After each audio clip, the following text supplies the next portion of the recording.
നമസ്കാരം. News and views ആരംഭിക്കുന്നു. എത്ര ഓണമുണ്ടാലും മലയാളി ദുരന്തം ഏറ്റുവാങ്ങുക തന്നെ ചെയ്യും. ഇതിന് കാരണം എന്താണ്? ഇന്നത്തെ ബോട്ട് അപകടത്തിന്റെ പശ്ചാത്തലത്തിൽ ചർച്ച. ഫോർട്ട് കൊച്ചി ബോട്ട് അപകടത്തിൽ മരണം 6ആയി. ബോട്ട് ഡ്രൈവർ അറസ്റ്റിൽ. കൂടുതൽ മരണം ഉണ്ടായേക്കാമെന്ന സംശയവുമുണ്ട്. നരഹത്യക്ക് കേസെടുത്തു. അപകടത്തിൽപ്പെട്ടത് 35 വർഷം പഴക്കമുള്ള ബോട്ട്. കോസ്റ്റൽ ADGP അന്വേഷിക്കുമെന്നാണ് സംസ്ഥാന ആഭ്യന്തരമന്ത്രി രമേശ് ചെന്നിത്തല പീപ്പിളിനോട് പറഞ്ഞത്. ഈ വിഷയം ന്യൂസ് ആൻഡ് വ്യൂസ് ചർച്ച ചെയ്യുന്നു. ചർച്ചയിൽ പങ്കെടുക്കുന്നത് ക്യാപ്റ്റൻ ശ്രീ PKR നായർ, ഒപ്പം doctor KG Thara, Shri John Fernandez, Shri N Venugopal, justice Narayana Kurup എന്നിവർ. ക്യാപ്റ്റൻ PKR നായർ, എത്രയോ തവണ ബോട്ട് അപകടം നമ്മുടെ നാട്ടിൽ ഉണ്ടായിരിക്കുന്നു. ഇന്നിപ്പോൾ ഓണത്തലേന്നാണ്, ഉത്രാടത്തലേന്ന് ഈ രീതിയിൽ മലയാളിക്ക് വീണ്ടും വലിയ വേദനയായി കൊച്ചിയിൽ 6 ജീവൻ ഇപ്പം തന്നെ പൊലിഞ്ഞു കഴിഞ്ഞിരിക്കുന്നു. എന്താണ് സംഭവിക്കുന്നത്? കേരളത്തിൽ മാരിടൈം സേഫ്റ്റി കുറേ കൂടെ ശ്രദ്ധാപൂർവം കൈകാര്യം ചെയ്യേണ്ടുന്നൊരു വിഷയമായി ഇന്ന് മാറിയിരിക്കുകയാണ്. ഇന്നത്തെ ന്യൂസ് ചാനൽ കണ്ടു, ഇതിനു മുൻപ് അനേകം ബോട്ട് അപകടങ്ങൾ 1924 തൊട്ടുള്ള അനേകം ബോട്ട് അപകടങ്ങൾ നമ്മുടെ ശ്രദ്ധയിൽപ്പെട്ടതാണ്.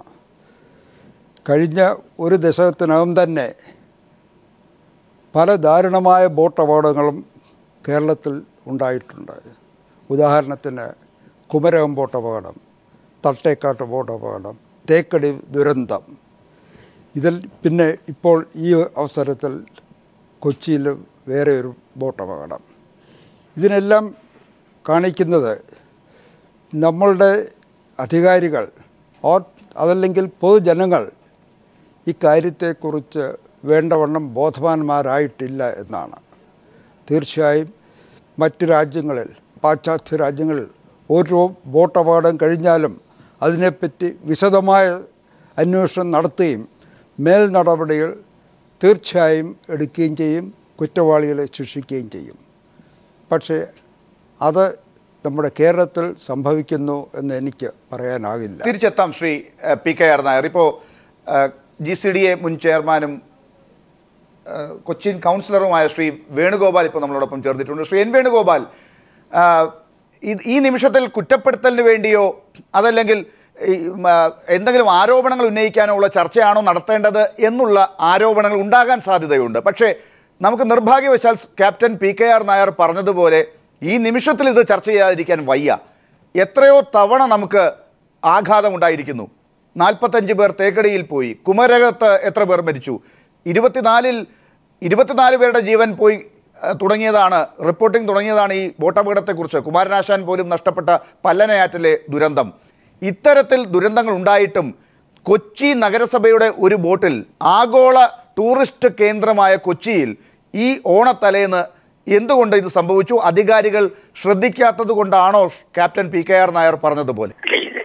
ഒന്നാമത്തെ കാര്യം എന്താണെന്ന് വെച്ച് കഴിഞ്ഞാൽ, നമ്മൾ ഇത്തരം പ്രശ്നങ്ങൾ ഉണ്ടാകുമ്പോൾ മാത്രം ഇതിനെക്കുറിച്ച് ചർച്ച ചെയ്യുകയും ഇതിന്റെ കാരണങ്ങൾ അന്വേഷിക്കുകയും ചെയ്യുന്ന ഒരു പ്രത്യേക സാഹചര്യത്തിലാണ് നമ്മൾ ജീവിച്ചുകൊണ്ടിരിക്കുന്നത്. നമ്മുടെ സമൂഹത്തിൽ ഓരോ ആക്സിഡന്റ് വരുമ്പോഴും, അത് ട്രെയിൻ ദുരന്തമാണെങ്കിലും ബസ് ദുരന്തമാണെന്നുണ്ടെങ്കിലും മറ്റേ റോഡ് ട്രാഫിക് ദുരന്തങ്ങളാണെന്നുണ്ടെങ്കിലും, നമ്മൾ ആ ഒരു ദിവസം ഇതിനെ വളരെ ഗൗരവത്തോടുകൂടി ചർച്ച ചെയ്യുകയും ചർച്ചകളുടെ അടിസ്ഥാനത്തിൽ അതിന് പരിഹാരം ഉണ്ടാക്കണമെന്ന് നിർദ്ദേശിക്കുകയും ചെയ്യും. ഇന്ന് തന്നെ ഉണ്ടായ ദുരന്തം എന്ന് പറയുന്നത് കൊച്ചിൻ കോർപ്പറേഷന്റെ നിയന്ത്രണത്തിലുള്ള ഒരു ഓപ്പറേഷൻ എന്നുള്ളത് കഴിഞ്ഞ് ബോട്ട് കൊച്ചിൻ കോർപ്പറേഷന്റേതല്ല. 35 വർഷം പഴക്കമുള്ള ഒരു ബോട്ട് ആ കനാലിൽ കൂടി, അതായത് ഷിപ്പിന്റെ പോകുന്നതായ കനാലാണ്. ഷിപ്പ് അതിലെ കൂടിയാണ് അങ്ങോട്ടും ഇങ്ങോട്ടും കടന്നു പോകുന്നത്. അപ്പോൾ അതിന്റെ ആഴവും കാര്യങ്ങളും ഒക്കെ നമുക്ക് ഊഹിക്കാവുന്നതേ ഉള്ളൂ. സ്വാഭാവികമായിട്ട് ഇതിനു മുൻപ് ഒരു ജങ്കാറ് അതിലെ കൂടെ അത് ഒഴുകിപ്പോയിട്ടുണ്ട് ഈ സ്ഥലത്ത് തന്നെ. പക്ഷെ കുറെ നേരം കഴിഞ്ഞപ്പോൾ അത് കൺട്രോളിൽ കിട്ടുകയും ജങ്കാറ് തിരിച്ചു കൊണ്ടുവരികയും ചെയ്തു. ഇത് 35 വർഷം പഴക്കമുണ്ടോ ഇല്ലയോ എന്ന് അന്വേഷിക്കേണ്ട അധികാരികൾ, പോർട്ട് അധികാരികളും അതുപോലെ തന്നെ ഈ ബോട്ട് ഇൻസ്പെക്ട് ചെയ്യാൻ ഉത്തരവാദപ്പെട്ടവരുമായ ആളുകൾ ചെയ്യേണ്ട ഉത്തരവാദിത്തങ്ങളാണ്. അത് ചെയ്യുന്നില്ല. ചെയ്യാത്ത കാര്യങ്ങൾ നമ്മൾ ഇത്തരം ഒരു പ്രശ്നം ഉണ്ടാകുമ്പോൾ നമ്മൾ അതിനെക്കുറിച്ച് ചർച്ച ചെയ്യുന്നു. ഞാൻ വേറൊരു കാര്യവും കൂടി ഇതുമായി ബന്ധപ്പെടുത്തി പറയാം. എറണാകുളത്ത് മെറൈൻ ഡ്രൈവിൽ ഏതാണ്ട് നിരവധി ടൂറിസ്റ്റ് ബോട്ടുകൾ ഓടുന്നത് സുരക്ഷിതമാണോ എന്ന് പലപ്പോൾ പരിശോധിക്കാൻ ഞങ്ങൾ തന്നെ നിർദ്ദേശിച്ചിട്ടുണ്ട് GCDയെ ആ ബോട്ടുകളിലേക്ക് കയറുന്ന പാലങ്ങൾ. ശ്രീ എൻ വേണുഗോപാൽ, ആരോടാണ് നിങ്ങൾ ഇത് ആവശ്യപ്പെട്ടത്, ഇത് നോക്കണമെന്ന്? കൊച്ചിൻ പോർട്ടിനോട് ഞങ്ങൾ ആവശ്യപ്പെട്ടിട്ടുണ്ട്, ജില്ലാ ഭരണാധികാരികളോട് ഞങ്ങൾ ആവശ്യപ്പെട്ടിട്ടുണ്ട്. അവിടെ മുള വെച്ച് കെട്ടിയ ഈ ബോട്ടിലേക്ക് കയറുന്ന സ്ഥലം പോലും അപകടകരമാണ് എന്നുള്ള രീതിയിൽ ഞങ്ങൾ തന്നെ നേരിട്ട് പൊളിച്ചു കളഞ്ഞതിനെ ഞങ്ങൾക്ക് എതിർപ്പനുഭവിക്കേണ്ടി വന്നു. GCDയെ നേരിട്ട് പൊളിച്ചു കളഞ്ഞു. എന്നിട്ട് ആ പൊളിച്ചു കളഞ്ഞത് തിരിച്ചു വെക്കാനായിട്ട് ഉള്ള സമ്മർദ്ദതന്ത്രമാണ് പലപ്പോഴും ഉണ്ടായത്. വേണുഗോപാൽ, ഞാൻ തിരിച്ചെത്താം. Justice P. Narayana Kurup, K. Narayana Kurup കൂടി നമ്മളോടൊപ്പം ചേർന്നിട്ടുണ്ട്. അദ്ദേഹം കുമരകം ബോട്ട് അപകടത്തെ തുടർന്ന് നിയോഗിക്കപ്പെട്ട ഒരു കമ്മീഷനാണ്. അദ്ദേഹം കൊടുത്ത റിപ്പോർട്ട്, അതിനുശേഷമുണ്ടായ ബോട്ട് അപകടം കഴിഞ്ഞത് വീണ്ടും അടുത്ത ബോട്ട് അപകടം ഉണ്ടായിട്ടും ഇപ്പോഴും അലമാരയിൽ തന്നെ ഉണ്ട് എന്നാണ് മനസ്സിലാക്കുന്നത്. ജസ്റ്റിസ് നാരായണക്കുറുപ്പ്, ഇതാ ഇപ്പോൾ ശ്രീ എൻ വേണുഗോപാൽ കൊച്ചിൻ നഗരസഭയുടെ പ്രതിനിധിയായി ആണ് ഈ ചർച്ചയിൽ അദ്ദേഹം പങ്കെടുക്കുന്നത്. നമുക്ക് എവിടെയെങ്കിലും കുറ്റപ്പെടുത്തുക എന്നുള്ളതല്ല, പക്ഷെ അദ്ദേഹം പറയുന്ന ചില കാര്യങ്ങൾ നേരത്തെ captain P. K. R. Nair പറഞ്ഞതുപോലെ അപകടം ഉണ്ടാകുമ്പോൾ നമ്മൾ ചർച്ച ചെയ്ത് കളയുന്നു. ഇപ്പോൾ തന്നെ പോർട്ടാണോ, ജില്ലാ ഭരണാധികാരികളാണോ, നഗരസഭയാണോ, ബോട്ടിൻ്റെ നിയന്ത്രണമുള്ളവർ ആണോ, ആരാണ് ഈ കാര്യത്തിൽ ഉത്തരവാദിത്തം ഏറ്റെടുക്കേണ്ടത് എന്ന ചർച്ച തുടങ്ങിക്കഴിഞ്ഞിരിക്കുന്നു. താങ്കൾ എന്ത് പറയുന്നു? പറഞ്ഞിട്ടുണ്ട്, പരസ്പരം പഴിചാരിക്കൊണ്ട് യാതൊരു പ്രയോജനവുമില്ല. അതുകൊണ്ട് ഈ വാട്ടർ ട്രാൻസ്പോർട്ടിനെ സംബന്ധിച്ചിടത്തോളം ഒരു വാട്ടർ ട്രാൻസ്പോർട്ട് സേഫ്റ്റി കമ്മീഷണറെ വയ്ക്കണമെന്ന് അന്നത്തെ എന്റെ റിപ്പോർട്ടിൽ പറഞ്ഞിട്ടുണ്ട്. 2003 ഇപ്പൊ 12 കൊല്ലമായി. അപ്പോൾ അന്നത്തെ ബോട്ട് അപകടത്തിന് കാരണമായത് ബോട്ട് പഴയതായിരുന്നു, ബോട്ടിൽ ലീക്ക് ഉണ്ടായിരുന്നു, ബോട്ടിൽ ഓവർലോഡിങ് ഉണ്ടായിരുന്നു, ഓടിച്ച ആള് സ്ട്രാങ്ക് വെള്ളത്തിനടിയിലുള്ള ഒരു മൺകൂനയിൽ കൊണ്ട് ഈ ബോട്ട് ഇടിച്ചു. ഇതെല്ലാം കൊണ്ടും കമ്പൈൻ ചെയ്തിട്ടുള്ള ഒരു കാരണത്താലാണ് ബോട്ട് അപകടം അന്നുണ്ടായത്. ഇന്നിപ്പോ ഉണ്ടായത് ഏതോ ഒരു വഞ്ചിയോ ഫിഷിംഗ് വെസലോ മറ്റോ ചെറിയതായിട്ടുള്ള ഏതോ വഞ്ചിയോ മറ്റോ ഒന്ന് മുട്ടിയപ്പോഴത്തേക്ക് ഈ ബോട്ട് രണ്ടായി എന്നാ പറയുന്നത്, ഈ പാസഞ്ചർ ബോട്ട്. അപ്പോൾ അതിന്റെ സ്ഥിതി എന്താണെന്നുള്ളത് അത് യാത്രയ്ക്ക് ഇത് വെള്ളത്തിൽ കൂടെ യാത്ര ചെയ്യാൻ ഉതകുന്നതാണോ എന്നുള്ള സംശയം കൂടിയുണ്ട്. അപ്പോൾ ഒരു ട്രാൻസ്പോർട്ട് കമ്മീഷണർ ഇപ്പൊ ഒരു റെയിൽവേ ആക്സിഡന്റ് ഉണ്ടായാൽ ഒരു ഇമ്മീഡിയറ്റ്ലി മണിക്കൂറുകൾക്കകം ഒരു റെയിൽവേ സേഫ്റ്റി കമ്മീഷണർ അവിടെ വന്നിരിക്കും. എന്ന് പറയുന്ന പോലെ എയർ സേഫ്റ്റിക്കും അതിന് മറ്റേ കഴിഞ്ഞ ആഴ്ചയിലെ തിരുവനന്തപുരത്ത് ഒരു പ്ലെയിൻ വന്നിറങ്ങിയത് ഫ്യൂവൽ ലോഡ് കുറവായിരുന്നു. അപ്പോൾ തന്നെ മണിക്കൂറുകൾക്കകം അതിന് അന്വേഷണം ഉണ്ടായി. കൺസേൺഡ് പൈലറ്റിനെയോ കമാൻഡർ ഏതാണ്ട് ഡിസിപ്ലിനറി ആക്ഷൻ എടുത്ത് സസ്പെൻഡ് ചെയ്തു എന്ന് പറയുന്നു. റോഡ് ട്രാൻസ്പോർട്ടിലും അതുപോലെ തന്നെ അവിടെ ട്രാൻസ്പോർട്ട് ഡിപ്പാർട്ട്മെന്റ് ഉണ്ട്, പോലീസുണ്ട്, എല്ലാവരും ഉണ്ട്. ഈ വാഹനം റോഡ് വൃത്തിയാണോ, ഫിറ്റ്നസ് സർട്ടിഫിക്കറ്റ് ഉണ്ട്, ഇതൊക്കെ അന്വേഷിക്കാൻ സംവിധാനമുണ്ട്. പക്ഷെ ഈ വാട്ടർ ട്രാൻസ്പോർട്ടിനെ സംബന്ധിച്ചിടത്തോളം ഒന്നും ഇല്ല എന്ന് മനസ്സിലാക്കുന്നു. കാരണം ഒരു അപകടം ഉണ്ടാകുമ്പോൾ അതിനെ തുടർന്ന് കുറച്ച് ആൾക്കാരെല്ലാം വാചാലരാകും, സംസാരിക്കാതെ ഞങ്ങൾ മറന്നു പോകുന്നു. ഒരു സ്ഥിര സംവിധാനം വേണം. ബോട്ടുകളെല്ലാം പരിശോധിക്കണം. അത് 100% ഇത് യാത്ര ചെയ്യാൻ ആയിട്ടുള്ള എന്തെങ്കിലും ഡിഫക്റ്റ് ഉള്ള ബോട്ടുകളെല്ലാം മാറ്റി നിർത്തണം. ഇതിന് കോമ്പിറ്റന്റ് ആയിട്ടുള്ള ഒരു ഓഫീസറെ വയ്ക്കണം എന്നും പറഞ്ഞ് നിർദ്ദേശം ശുപാർശ നടത്തിയിട്ടുള്ള ശുപാർശ ഇതുവരെയൊന്നും നടപ്പാക്കിയിട്ടില്ല. ഇപ്പോഴും ഇതിലേറ്റല്ല ഒരു വയ്ക്കണം. തീർച്ചയായിട്ടും ജസ്റ്റിസ് നാരായണക്കുറുപ്പ്, ദയവായി ടെലിഫോൺ ലൈനിൽ ഒന്ന് തുടരണം. നമുക്ക് ഇതിൻ്റെ ഗൗരവം ഉള്ളത് കൊണ്ട് തന്നെ ഇതുമായി ബന്ധപ്പെട്ട ആളുകൾ ഒക്കെ തന്നെയാണ് ഈ ചർച്ചയിൽ പങ്കെടുക്കുന്നത്. അവരിലേക്ക് ഒന്ന് പോയിട്ട് ഞാൻ അങ്ങയിലേക്ക് വീണ്ടും തിരിച്ചെത്താം. ശ്രീ ജോൺ ഫെർണാണ്ടസ്, താങ്കൾ കൊച്ചിയിൽ ഈ മേഖലയിൽ തന്നെ ഉള്ള ആളാണ്. ഇവിടെ 35 വർഷമായി ഒരു ബോട്ട് ആ വെള്ളത്തിൽ കൂടി പോകുന്നു. ഇവിടെ ഇപ്പോൾ നേരത്തെ പറഞ്ഞതുപോലെ കപ്പലുകൾ പോകുന്ന ചാലുണ്ട്. ഇപ്പോൾ തന്നെ അവിടെ ഗ്രഡ്ജ് ചെയ്യുന്നതിൻ്റെ പ്രശ്നങ്ങളുണ്ട്. ഇതുമായി ബന്ധപ്പെട്ട പ്രശ്നങ്ങളുള്ളപ്പോൾ അവിടെ ഈ യാത്രാ ബോട്ട് പോകുന്ന വഴിയിൽ വേറെ ബോട്ടുകൾ വരുന്നുണ്ട്. ഇതിൽ ആരുടേതാണ് കുറ്റം എന്നുള്ളത് ആരാണ് നോക്കുന്നത്? നോക്കുന്നവർക്ക് പരാതികൾ കിട്ടുന്നുണ്ടെന്ന് പറയുന്നു, എന്നിട്ട് അവർ നോക്കുന്നില്ല എന്ന് പറയുന്നു. എന്തുകൊണ്ടാണ് ഈ അപകടം ഇന്ന് ഫോർട്ട് കൊച്ചിയിൽ സംഭവിച്ചത്? നമ്മൾ മനസ്സിലാക്കേണ്ടത് അഴിമുഖം മുറിച്ചു കിടക്കുന്ന ഒരു ബോട്ട് സർവീസാണ് ഫോർട്ട് കൊച്ചി വൈപ്പിൻ ദ്വീപിലേക്കുള്ളത്. ബോട്ട് സർവീസ് മാത്രമല്ല, അനേകം വാഹനങ്ങൾ കയറ്റിയും യാത്രക്കാരെ കയറ്റിയും ജങ്കാർ സർവീസും ഉണ്ട്. ഇത് കൊച്ചി നഗരസഭയുടെ അധീനതയിലുള്ളതാണ്. കൊച്ചി നഗരസഭ വില കൊടുത്ത് കഴിഞ്ഞ 35 വർഷത്തിന് മുമ്പ് വാങ്ങിച്ച ബോട്ടുകളും ജങ്കാറുകളുമാണ് ഇവിടെ സർവീസ് നടത്തുന്നത്. അതുകൊണ്ട് തന്നെ അതിൻ്റെ കാലപ്പഴക്കം അത് 2017 വരെ ഈ ബോട്ടിന് സർവീസ് നടത്താൻ അനുമതി കൊടുത്തിട്ടുണ്ട് എന്നാണ് ഞങ്ങൾ മനസ്സിലാക്കുന്നത്. ഇത്രയും കാലപ്പഴക്കമുള്ളതും ഏതാണ്ട് നാശോന്മുഖവുമായ ഒരു ബോട്ട് ജനങ്ങളെ കയറ്റി യാത്ര നടത്താനുള്ള അനുമതി ആര് കൊടുത്തു എന്നത് സംബന്ധിച്ച് ഗൗരവമായി അന്വേഷിക്കണം. ഇക്കാര്യത്തിൽ കോർപ്പറേഷൻ അധികാരികൾ കുറ്റകരമായ അനാസ്ഥ കാണിക്കുന്നുണ്ട്. അപ്പോൾ ഒന്നാമത്തെ കുറ്റം, കോർപ്പറേഷൻ അധികാരികൾ ഇക്കാര്യത്തിൽ വേണ്ടത്ര ശ്രദ്ധ കൊടുക്കാതെ കാലപ്പഴക്കമുള്ള ബോട്ട് സർവീസ് നടത്താൻ അനുവദിച്ചു എന്നുള്ളതാണ് ഒന്ന്. രണ്ട്, ബോട്ടിന് ഫിറ്റ്നസ് സർവീസ് നൽകുന്നതിന് വേണ്ടി കൊച്ചി തുറമുഖ ട്രസ്റ്റിൻ്റെ അനുമതി മേടിക്കണം. അതുപോലെ ജലഗതാഗതത്തിന് വേണ്ടിയിട്ടുള്ള സർവീസ് നടത്തുന്ന ബോട്ടുകൾക്കും മറ്റും ഗവൺമെൻറ്റിൻ്റെതായ ഒരു അനുമതിയുണ്ട്. ഈ അനുമതികളെല്ലാം കിട്ടിയാൽ മാത്രമേ ബോട്ട് സർവീസ് നടത്താൻ പാടുള്ളൂ. എന്നാൽ ഇവിടെ 2017 വരെ ബോട്ട് സർവീസ് നടത്താൻ ഈ 30-35 കൊല്ലം പഴക്കമുള്ള ബോട്ടിന് അനുമതി കൊടുത്തു എന്നത് തന്നെ ഗൗരവപൂർവ്വം കാണേണ്ട ഒന്നാണ്. അതുകൊണ്ട് അക്കാര്യത്തെക്കുറിച്ച് വളരെ ഗൗരവത്തോടുകൂടി അന്വേഷണം നടത്തണം. ജസ്റ്റിസ് നാരായണക്കുറുപ്പ് പറഞ്ഞതുപോലെ ചർച്ചകളൊക്കെ നടത്തി ഒരു ദിവസം കൊണ്ട് അവസാനിപ്പിക്കാൻ, ഇതിനു മുമ്പ് ഇത്തരം ദുരന്തങ്ങൾ ഉണ്ടായപ്പോൾ നിരവധി അന്വേഷണ കമ്മീഷനുകളെ വെക്കുകയും ചിലർ പഠന റിപ്പോർട്ടുകൾ തയ്യാറാക്കുകയൊക്കെ ചെയ്തിട്ടുണ്ട്.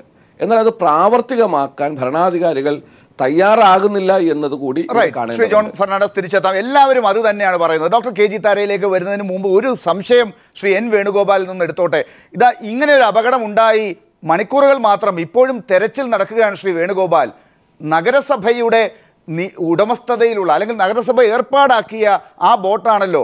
അവിടെ എത്ര പേർ ആ ബോട്ടിൽ യാത്ര ചെയ്തു, എത്ര പേർക്ക് വേണ്ടി തെരച്ചിൽ നടത്തണം എന്നുള്ളതിനെക്കുറിച്ച് ഒരു ഉറച്ച അവസ്ഥ ഇപ്പോഴുണ്ടോ? ഇതിനകത്തൊരു പ്രശ്നം നമ്മൾ മനസ്സിലാക്കേണ്ടത്, ഒരൊറ്റ കൗണ്ടറിൽ നിന്ന് ടിക്കറ്റ് എടുക്കുന്ന ആളുകൾ ജങ്കാറിലേക്കും കയറും ബോട്ടിലേക്കും കയറും. എനിക്ക് തോന്നുന്നു ഈ ബോട്ട് ഓടിക്കുന്നതും ജങ്കാർ ഓടിക്കുന്നതും ഒരേ ഏജൻസി ആയതുകൊണ്ട് 100 പേര് ടിക്കറ്റ് എടുത്താലും 50 പേര് ടിക്കറ്റ് എടുത്താലും ഈ ബോട്ടിൽ കയറിയെന്ന് ഉറപ്പിക്കാൻ പറ്റില്ല. കാരണം ഇതിലൊരു വിഭാഗം ആളുകൾ ജങ്കാറിൽ കയറും, ഒരു വിഭാഗം ആളുകൾ പെട്ടെന്ന് കിട്ടുന്നത് ബോട്ടാണെങ്കിൽ ജങ്കാറാണെങ്കിൽ ആദ്യം വിടുന്നത് അതിനകത്ത് കയറുന്ന ഒരു സ്വഭാവം. അതുകൊണ്ട് ഇത് കയറുമെന്ന് പറയുമ്പോൾ ശ്രീ വേണുഗോപാൽ, ഇതൊരു സർക്കസ് കാണാനുള്ള പരിപാടി അല്ലല്ലോ, ഇതൊരു ജീവൻ മരണ പോരാട്ടമാണ്. അവിടെ ഈ യാത്ര നടത്തുന്ന ബോട്ട് നിയന്ത്രിക്കുന്ന ആളുകൾ കയറ്റുന്നത് എന്തിനാണ് ആളുകളെ ഇങ്ങനെ? ഇത് കയറ്റുന്നതും ഇറക്കുന്നതിനെ സംബന്ധിച്ച് കൊച്ചിൻ പോർട്ടിന്റെ നിയന്ത്രണത്തിലുള്ള ഏരിയയിൽ ഏത് ബോട്ട് സർവീസ് നടത്തണമെങ്കിലും കൊച്ചിൻ പോർട്ടിന്റെ ബോട്ട് മാസ്റ്റർ ഇൻസ്പെക്ട് ചെയ്ത് കൊടുക്കേണ്ട ഉത്തരവാദിത്വം പോർട്ടിനുണ്ട്. അത് പോർട്ട് ഇപ്പം ജസ്റ്റിസ് പറഞ്ഞ മാതിരി ഒരു കമ്മീഷണറെ വെക്കണം എന്ന് പറഞ്ഞു, നല്ലത്. പക്ഷേ കൊച്ചിൻ പോർട്ടിന്റെ അധീനതയിലുള്ള വാട്ടർ ലാൻഡുകളിൽ ഏത് ഭാഗത്തുകൂടി ഏത് ബോട്ട് ഓടണമെങ്കിലും ഏത് വെസല് പോകണമെങ്കിലും എന്തിനും കൊച്ചിൻ പോർട്ടിന്റെ ഇൻസ്പെക്ട് ചെയ്ത സർട്ടിഫിക്കറ്റ് വേണമെന്ന് നിർബന്ധമുണ്ട്. ആ നിർബന്ധം നടപ്പിലാക്കാൻ പോർട്ട് എന്ത് നടപടിയാണ് ഈ അടുത്ത കാലത്തായിട്ട് ചെയ്തിട്ടുള്ളത് എന്നുള്ളതാണ്. ശ്രീ വേണുഗോപാൽ, എന്തുകൊണ്ട് അങ്ങനെ സർട്ടിഫിക്കറ്റുകൾ ഇല്ലാത്ത ബോട്ടുകൾ അവിടെ നിർത്തിവെച്ചുകൂടാ? ആളുകളുടെ ജീവൻ വെച്ച് എന്തിനിത് ഓട്ടിക്കണം? തീർച്ചയായിട്ടും അത് തെറ്റ്, തീർച്ചയായും അത് തെറ്റാണ്. ആ തെറ്റ് തിരുത്തുന്നതിന് ഏതെങ്കിലും ആളുകളെ കുറ്റം പറഞ്ഞത് കൊണ്ട് കാര്യമില്ല. തീർച്ചയായും ഞാൻ തിരിച്ചെത്താം. ശ്രീ വേണുഗോപാൽ, കുറ്റം പറയാതിരിക്കാനും പറ്റില്ലല്ലോ, പറഞ്ഞു വരുമ്പോൾ അത് ഏതെങ്കിലും ഭാഗത്ത് കുറ്റമായി പോവുകയും ചെയ്യും. ഡോക്ടർ KG താര, ഡിസാസ്റ്റർ മാനേജ്മെന്റുമായി ബന്ധപ്പെട്ടാണല്ലോ താങ്കളുടെ മേഖല, താങ്കളുടെ പ്രവൃത്തി, ഔദ്യോഗിക ചുമതല. ഈ സംസ്ഥാനത്തുള്ള ഇങ്ങനെയുള്ള ജലഗതാഗത മേഖലയിലൂടെ ടൂറിസ്റ്റുകളായോ അല്ലാതെ തന്നെ തങ്ങളുടെ വീടുകളിലേക്കോ ഒക്കെ പോകുന്ന ആളുകൾ യാത്ര ചെയ്യുന്നത് ദുരന്തമാണ്, ഏത് നിമിഷവും അത് പ്രതീക്ഷിച്ചുകൊണ്ട് മാത്രം യാത്ര ചെയ്യൂ എന്ന് ഒരു പെർമനന്റ് നോട്ടീസ് കൊടുക്കാനാണോ നിങ്ങൾക്കിപ്പോൾ തോന്നുന്നത്? അല്ല, ഇപ്പോൾ സംസാരിച്ചതെന്ന് കേട്ടത് ഈ ബോട്ടിലാണോ മറ്റേ ജങ്കാറിലാണോ കയറിയത് എന്ന് പോലും നമുക്കറിയാൻ പറ്റാത്തൊരു സ്ഥിതി ശേഷം 2 തരത്തിലുള്ള ടിക്കറ്റ് കൊടുത്താൽ ഈ പ്രശ്നം നമുക്ക് വളരെ ലളിതമായിട്ട് അവസാനിപ്പിക്കാവുന്നതേ ഉള്ളൂ. അതായത് ജങ്കാറിലേക്ക് കയറുന്നതിന് ഒരു കളർ ടിക്കറ്റും മറ്റേ ബോട്ടിന് ഇതിൽ കയറാനുള്ളവർക്ക് വേറൊരു കളർ ടിക്കറ്റും വളരെ ലളിതമായിട്ട് നമുക്ക് പരിഹരിക്കാം. ഇപ്പോഴും തെരച്ചിൽ നടത്തുമ്പോൾ നമുക്ക് അറിയാൻ പറ്റുന്നില്ല എത്ര പേര് വെള്ളത്തിൽ. ടിക്കറ്റ് എടുക്കാത്തവർ ഇതിനകത്ത് കയറിയിട്ടുണ്ടോ എന്ന് പോലും സംശയിക്കുന്നു ആളുകൾ. അപ്പോൾ ഇവിടെ ശരിക്ക് വേണ്ടത് ഒന്ന് ലൈസൻസിങ് വളരെ കർശനമായ മാനദണ്ഡങ്ങൾക്കനുസരിച്ച് മാത്രമേ കൊടുക്കാൻ പാടുള്ളൂ എന്നുള്ളത് നമ്മൾ ഉറപ്പുവരുത്തണം. ഈ ദുരന്ത നിവാരണ നിയമം നമ്മളിപ്പോൾ വളരെ ഫലപ്രദമായിട്ട് ഉപയോഗിച്ചു കണ്ടു ഒരു പരിധി വരെ. ഈ ഓപ്പറേഷൻ അനന്ത അത് കെട്ടിടം പൊളിക്കാൻ വേണ്ടി വരെ ഒരു ഘട്ടം വരെ എന്ന് ഞാൻ പറയാൻ കാര്യം അത് തന്നെയാണ്. അപ്പോൾ ഈ ദുരന്ത നിവാരണ നിയമത്തില് ചാപ്റ്റർ 10 അതിനകത്ത് വളരെ കൃത്യമായിട്ട് പറയുന്നുണ്ട്, ഉത്തരവാദിത്വം കർശനമായിട്ട് അല്ലെങ്കിൽ കൃത്യമായിട്ട് നിറവേറ്റാത്ത ഉദ്യോഗസ്ഥനെ 2 വർഷം വരെ കഠിന തടവിനുള്ള ശിക്ഷിക്കാനുള്ള വകുപ്പ് ദുരന്ത നിവാരണ നിയമത്തിൽ പറയുന്നുണ്ട്. ഡോക്ടർ കെ ജി താര, ഈ ജലഗതാഗതവുമായി ബന്ധപ്പെട്ട മേഖലകളിൽ എങ്ങനെയാണ് ആളുകൾ പോകേണ്ടതെന്നുള്ളതിനെ കുറിച്ച് നിങ്ങൾക്ക് ഒരുപക്ഷെ ആളുകളോട് പറയേണ്ടി വരുന്ന സന്ദർഭങ്ങളാണ് ഇതൊക്കെ. അവിടെ ഞാൻ ചോദിക്കട്ടെ, മുൻ ജസ്റ്റിസ് നാരായണക്കുറുപ്പ് തന്നെ ഇവിടെ സൂചിപ്പിച്ച അദ്ദേഹത്തിൻ്റെ റിപ്പോർട്ടിലെ ചില കാര്യങ്ങളുണ്ട്. നേരത്തെ ഇവിടെ നായർ സാറും പറഞ്ഞു, അതായത് ഒരു സേഫ്റ്റി കമ്മീഷണറെ വെക്കാൻ പറഞ്ഞിട്ട് 15 കൊല്ലമാകാൻ പോകുന്നു. എന്തുകൊണ്ട് അത് തിരിഞ്ഞു നോക്കുന്നില്ല? അങ്ങനെ ഒരു കമ്മീഷണറോട് നമുക്ക് ഇപ്പോൾ ചോദിക്കാമായിരുന്നല്ലോ എന്താണ് നിങ്ങൾ ചെയ്തത് എന്ന്. ഇതില് ഈ നിയമവശവും മറ്റു കാര്യങ്ങളും സർക്കാരാണ് നോക്കുന്നത്. ഞാൻ ഉത്തരവാദിത്തപ്പെട്ട് നടത്തുന്ന കാര്യം എന്ന് പറയുന്നത് പരിശീലനമാണ്.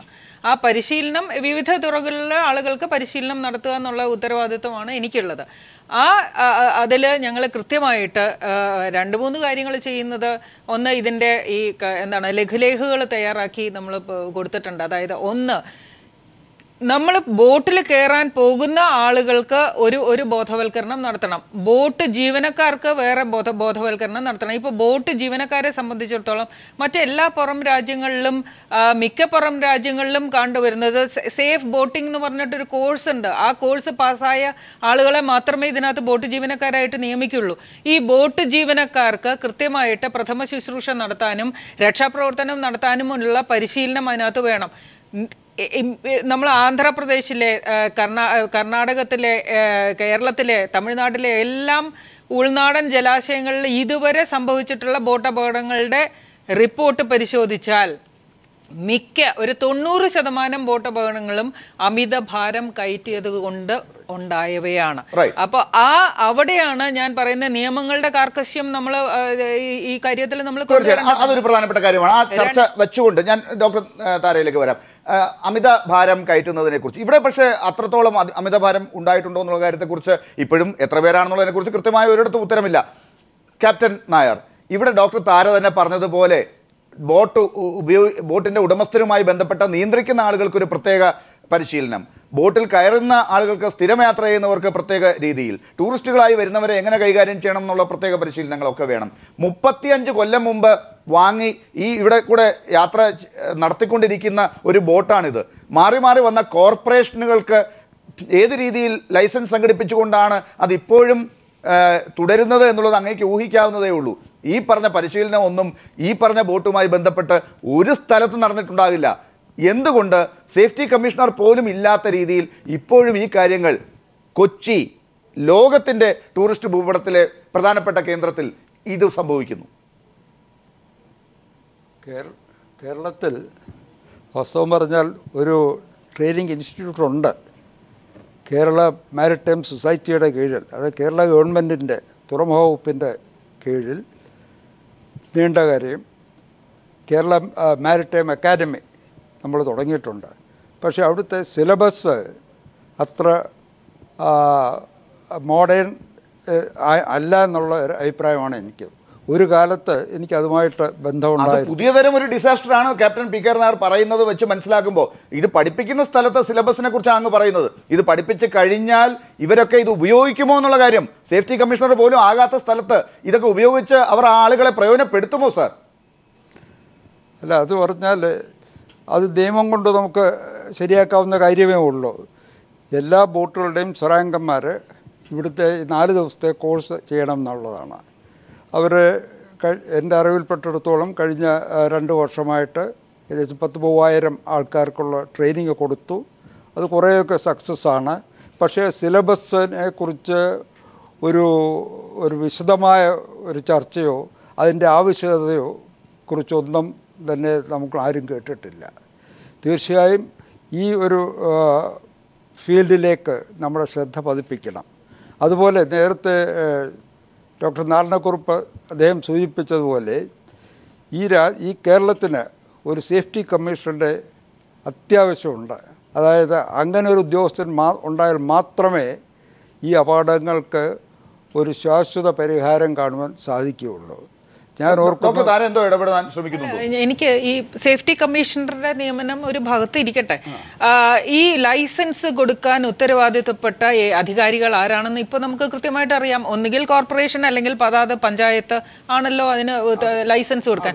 ആ ലൈസൻസ് കൊടുക്കുമ്പോൾ ഇത് ഈ ബോട്ടിന് കാലാവധി കഴിഞ്ഞിട്ടുണ്ടോ, കാലപ്പഴക്കം വന്നിട്ടുണ്ടോ? ഇപ്പോൾ ഈ ആദ്യത്തെ കമ്മീഷൻ റിപ്പോർട്ടിൻ്റെ കാര്യം പറഞ്ഞു കഴിഞ്ഞാൽ അതിനകത്ത് വളരെയധികം കാലപ്പഴക്കം വന്ന ബോട്ടാണ് അതിനകത്ത് ഉപയോഗിച്ചിട്ടുള്ളത്. 2002 കുമരകം ബോട്ട് അപകടം, അത് കഴിഞ്ഞാൽ 2007 തട്ടേക്കാട് അപകടം. ആ തട്ടേക്കാട് അപകടത്തിൽ കാലാവധി കഴിഞ്ഞ കാലപ്പഴക്കം വന്ന ബോട്ടാണെന്നുള്ളത് കമ്മീഷൻ റിപ്പോർട്ടിൽ തന്നെ പറഞ്ഞു വെച്ചിരിക്കുന്നു. അപ്പോൾ ലൈസൻസ് കൊടുക്കുന്നതിൽ നമ്മൾ സേഫ്റ്റി കമ്മീഷണർ വന്നാൽ എല്ലാ പ്രശ്നങ്ങളും അവസാനിക്കുമോ? ഈ ഒരു അപകടം വരുന്നു, ആ അപകടം വരുമ്പോൾ ഈ എത്ര ആളുകളെ കയറ്റാമെന്നുള്ളതിന് ഒരു റെഡ് ഡേഞ്ചർ മാർക്ക് സാധാരണ കൊടുക്കും. ആ ഡേഞ്ചർ മാർക്ക് അതിന് ആളുകൾ കൂടുതൽ കയറുമ്പോൾ ഈ ഡേഞ്ചർ മാർക്ക് കാണാൻ തന്നെ പറ്റാത്ത വിധത്തിൽ അത് വെള്ളത്തിന്റെ അടിയിൽ താഴെ പോകും. ഒരു ചുമന്ന വര ബോട്ടിൽ വരയ്ക്കണം, കാണത്തക്ക രീതിയിൽ വരയ്ക്കണം എന്നാണ് നിയമം. അപ്പൊ ഇത് നാട്ടുകാർക്കും അറിയണം, കയറുന്ന ആളുകൾക്കും അറിയണം ഇതിനകത്ത് അമിത ഭാരമാണോ. ക്യാപ്റ്റൻ പി കെ അതായത് ഡോക്ടർ താര പറഞ്ഞു വരുന്നത് ഈ കാര്യങ്ങളൊക്കെ നമുക്കറിയാം. വലിയ പ്രഗത്ഭരായ ആളുകൾ നമുക്കിവിടെയുണ്ട്. Justice Narayana Kurup, captain P K R Nair, doctor K G Thara, ഇവരൊക്കെ ഇത് അറിയാവുന്നവർ ഉള്ള സംസ്ഥാനത്ത് ഇവരെ പ്രയോജനപ്പെടുത്തി സർക്കാർ മുന്നോട്ട് പോകുന്ന ഇടത്താണ് ഈ പ്രശ്നം വീണ്ടും വീണ്ടും ആവർത്തിക്കുന്ന. 5 കൊല്ലം കൂടുമ്പോൾ കുറെ ജീവനുകൾ പോകുന്നത്. ക്യാപ്റ്റൻ നായർ, അത് എനിക്ക് നമ്മുടെ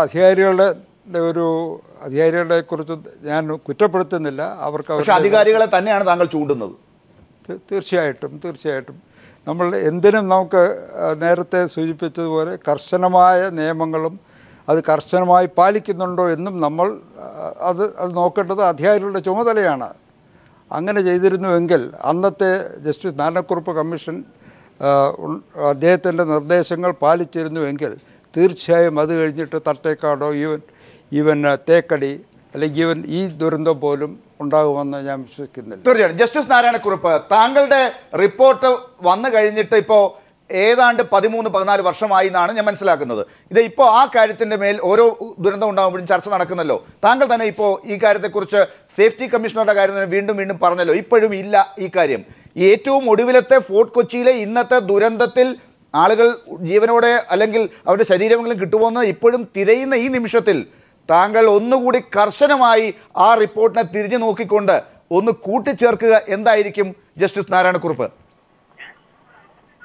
പറയുള്ളൂ, നമ്മളൊരു റിപ്പോർട്ട് ഉണ്ടാക്കി കൊടുത്ത് ഗവൺമെന്റിൽ സബ്മിറ്റ് ചെയ്ത് കഴിഞ്ഞാൽ പിന്നെ നമ്മൾ ഫങ്ക്ടസ് ഒഫീഷ്യോ എന്ന് പറയും. പിന്നെ നമ്മൾക്ക് ആ മാറ്ററിനെ പറ്റി ഒരു ജൂറിസ്ഡിക്ഷനും അധികാര സീമയുമില്ല, റെക്കമെൻഡേഷൻ പോലും നടത്താനുള്ള ഒരു കാര്യമില്ല നമുക്ക്. അപ്പൊ നമുക്ക് ഈ ആദ്യ സന്ദർഭങ്ങൾ വരുമ്പോൾ നമ്മുടെ അഭിപ്രായങ്ങൾ പറയാം. ആ അഭിപ്രായം ഇനി ഊന്നി പറയുന്നു, സേഫ്റ്റി കമ്മീഷനെ ഇനിയെങ്കിലും വയ്ക്കുക, എന്നിട്ട് ഈ പറഞ്ഞ പോലെ ബോട്ടുകളൊക്കെ പരിശോധിക്കുക, പഴയ ബോട്ടുകളൊക്കെ കണ്ടം ചെയ്യുക, ഇതിന്റെ കട്ടപ്പുറത്ത് വയ്ക്കേണ്ടതൊക്കെ കട്ടപ്പുറത്ത് വയ്ക്കുക. പിന്നെ റൂൾസ് ഒക്കെ സ്ട്രിക്റ്റ് എൻഫോഴ്സ്മെന്റ് അടുത്ത് സേഫ്റ്റി കമ്മീഷണർ ചുമതലയായിരിക്കും. അന്ന് ഞാൻ റെക്കമെൻഡ് ചെയ്ത് captain P K R Nair, master മറൈനറാ. അപ്പോൾ അത് അന്ന് വെച്ചിരുന്നു എന്ന് വെച്ചാൽ ഇപ്പൊ ഞാൻ നേരത്തെ പറഞ്ഞ് കേട്ടു, ഈ സംഭവങ്ങളൊക്കെ ഉണ്ടാക്കാനുള്ള ചാൻസ് വല്ലാണ്ട് കുറയും. ഇപ്പൊ നമ്മൾ അപകടം ഉണ്ടായി കഴിഞ്ഞിട്ട്, ഡിസാസ്റ്റർ ഉണ്ടായി കഴിഞ്ഞിട്ടാണ് പിന്നെ അതിനെപ്പറ്റി ചിന്തിക്കുന്നത്. ഡിസാസ്റ്റർ വരാണ്ടിരിക്കാനാണ് നമ്മൾ നോക്കേണ്ടത്. അതിനാണ് സേഫ്റ്റി കമ്മീഷണറുടെ റോള്. ഞാൻ ആവർത്തിച്ച് പറയാം. ഞാൻ തിരിച്ചെത്താം. Shri P K R Nair, താങ്കൾക്ക് തിരക്കുണ്ടെന്ന് അറിയാം, അതുകൊണ്ട് ഞാൻ 1 മിനിറ്റ് താങ്കൾക്ക് തന്നെ തരുന്നത്. ഇപ്പോൾ ജസ്റ്റിസ് പറഞ്ഞതുകൊണ്ട്, ജസ്റ്റിസ് അന്ന് താങ്കളുടെ പേരാണ് സേഫ്റ്റി കമ്മീഷണറായി ശുപാർശ ചെയ്തത്. ആ ശുപാർശ നടപ്പിലായിരുന്നുവെങ്കിൽ ഇന്ന് ചോദ്യം താങ്കളുടെ നേരെയാകുമായിരുന്നു. ഫോർട്ട് കൊച്ചിയിലെ ഈ പ്രശ്നത്തിൻ്റെ പേരിൽ താങ്കൾ എന്തൊക്കെ ചെയ്തേനെ, എന്തൊക്കെ ഒരു സേഫ്റ്റി കമ്മീഷണറായി താങ്കളെ നിയോഗിച്ചിരുന്നെങ്കിൽ അത് സംസ്ഥാനത്തിന് അനിവാര്യമായിരുന്നു എന്ന തോന്നൽ ഉണ്ടാക്കുന്ന എന്ത് ചിന്തയാണ് താങ്കൾക്ക് ഇപ്പോൾ പറയാനുണ്ടാകുക? കേരള സർക്കാർ അതിന്മേൽ ആ കമ്മീഷൻ്റെ റിപ്പോർട്ടിന്മേൽ യാതൊരു നടപടി എടുക്കാതിരുന്നത് വലിയ ദൗർഭാഗ്യകരമായ ഒരു സ്ഥിതിവിശേഷമാണ്. ഇപ്പോഴും ഞാൻ പറയുന്നു 6 മാസത്തിനകം നമുക്ക് ഈ മേഖല വളരെ നന്നാക്കിയെടുക്കാൻ സാധിക്കും. അതിനുള്ള കഴിവും അറിവും ഉള്ള ഉദ്യോഗസ്ഥന്മാർ ഇന്ന് കേരളത്തിലുണ്ട്.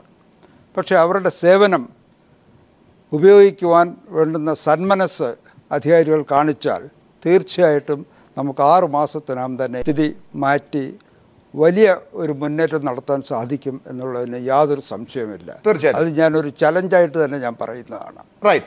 വളരെ പ്രധാനപ്പെട്ട കാര്യങ്ങളാണ് നമുക്ക് ഈ ചർച്ച അവസാനിപ്പിക്കുമ്പോൾ കണ്ടെത്തേണ്ടത്. ശ്രീ ജോൺ ഫെർണാണ്ടസിലേക്ക് വരുന്നതിന് മുമ്പ് ശ്രീ എൻ വേണുഗോപാൽ, ഇവിടെ ഇപ്പോൾ ഈ ഉയർന്നു വന്ന കാര്യങ്ങളിലെല്ലാം ഒന്ന്, സംസ്ഥാനത്താകെ ഇത്തരം ദുരന്തങ്ങളുമായി ബന്ധപ്പെട്ട് എടുക്കേണ്ട ഒരു തീരുമാനം അത് സേഫ്റ്റി കമ്മീഷണറെ ഉടൻ നിയമിക്കുക എന്നുള്ളതുമായി ബന്ധപ്പെട്ടാണ്.